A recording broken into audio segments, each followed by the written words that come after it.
Hi guys! Good morning mga kabitlog. Ay! Ah, Oras ka! pinapagluto na naman tayo ng may order na naman ng merienda. Ipakita ko lang sa inyo kung yung nagtatanong kung paano ko daw lutuin yung aring sinulbot. Ang tawag dito, choco chips, banana chips. So, saglit lang mga kabitlog. Naglagay lang tayo ng kaunting asukal, tutunawin natin ng kunti. So yan, antayin lang po natin na matunaw. Yung milky yung Iwasan mo. Yan, ganito lang mga kabitlog. Sa nagtatanong kung paano ko niluluto, na yung magandang kaluto, yan.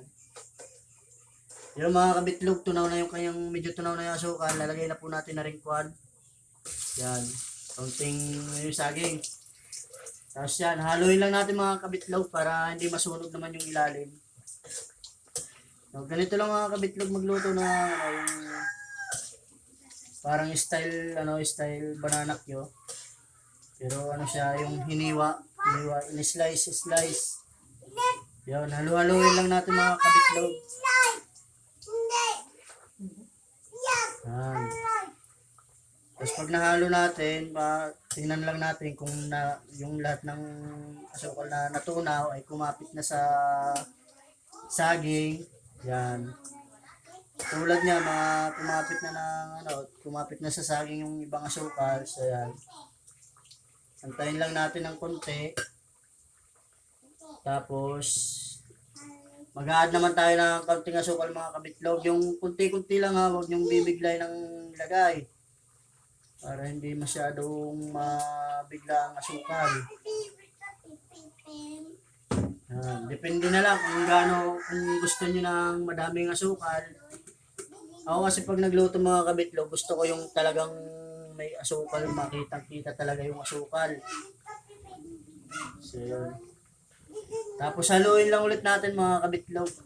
Yan, ganyan. Yan.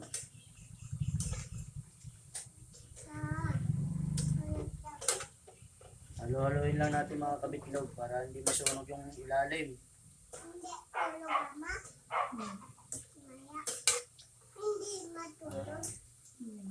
Ganyan lang mga kabitlog kasi simple lutuin.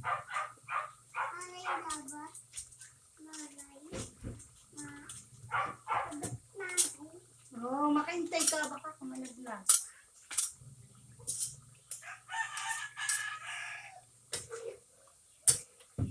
Yan mga kabitlog. Tapos, medyo tunaw-tunaw na yung yan, medyo hindi pa tunaw yung asukal niya. Antayin lang natin mga kabitlog matunaw yung asukal bago ulit tayo mag-add ng asukal para maganda ang kapit. Ganun lang kasimple mga kabitlog lutuin ito.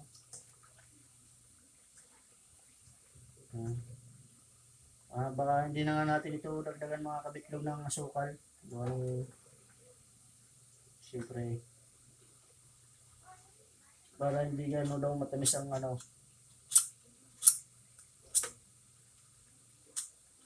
iwas tayo sa matamis.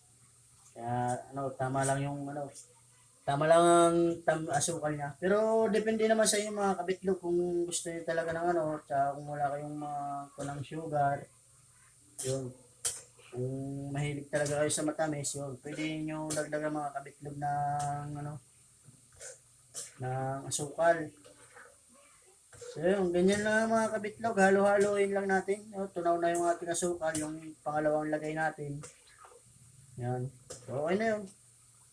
Yan, ganyan lang mga kabilis mga kabitlog yung Kung sa diuling naman kayo magluluto, hindi gaano malakas ang apoy, yun, hindi ilagay lang kayo